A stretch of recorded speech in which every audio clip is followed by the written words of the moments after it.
The next topic that I want to spend a few minutes on is this whole idea of the sample size, significance, and effect size. And the example I want to use is the correlates of intention to get a flu shot.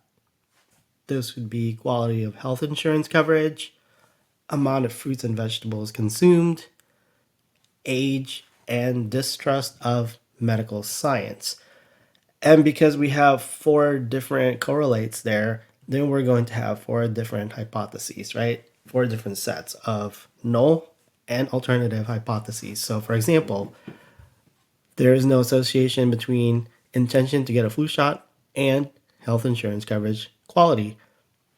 There is no association between intention to get a flu shot and fruit and vegetable consumption, etc. And then the alternative hypothesis would be that there is an association. Now, looking at our results here, we see that we have our N, our sample size, so a huge sample size, right? Over 2,000 for each. And then we have our R right here, and then we have our p-value showing that they're all significant because they're all lower than 0.05. So before we move on, let's do this. Practice in interpreting these correlations. Let me get myself set up here with my good old text box. All right, so the higher the quality of a person's health insurance coverage, what do we say with this R right here? Well, it's a positive number. So we'll say that the higher the intention to get a flu shot. And we'll call this one moderate at 0.529.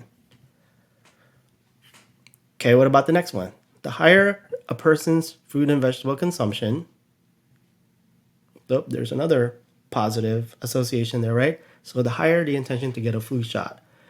And we'll call this one moderate as well. And then what about age? Well, that's also a positive, but it's not as big. So we'll just say that the older a person is, the higher the intention to get a flu shot. And we'll call this a weak association. And then finally, the greater a person's distrust of medical science, the lower, right, because that's negative, their intention would be to get a flu shot. Yeah, that was fun. The lower the intention to get a flu shot, and we'll say weak.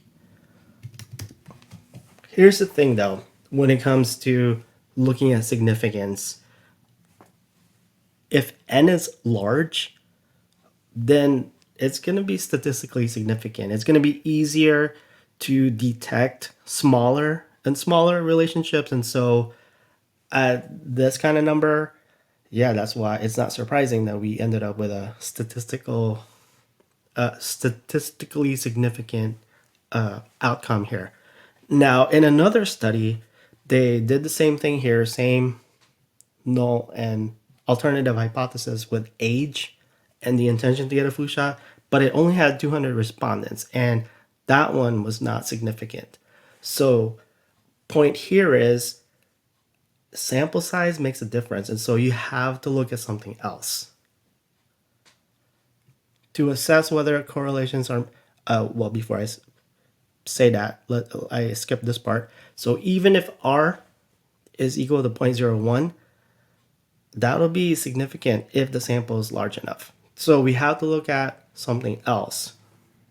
And to assess whether correlations are meaningful, we have to look at the effect size. And if you recall, that would be a matter of squaring R. So for each of these, we square them and we get the corresponding R square. So now we could see that after squaring it,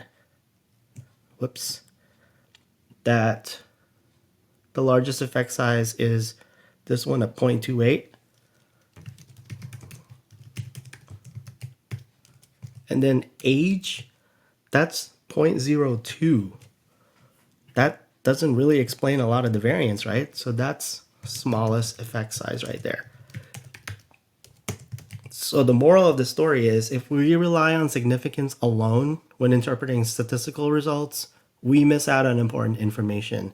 Effect size can tell us which of our significant results are most meaningful. So in this example, even though it was statistically significant that there is an association between age and intention to get a flu shot, well, in the end, it wasn't a very big effect size.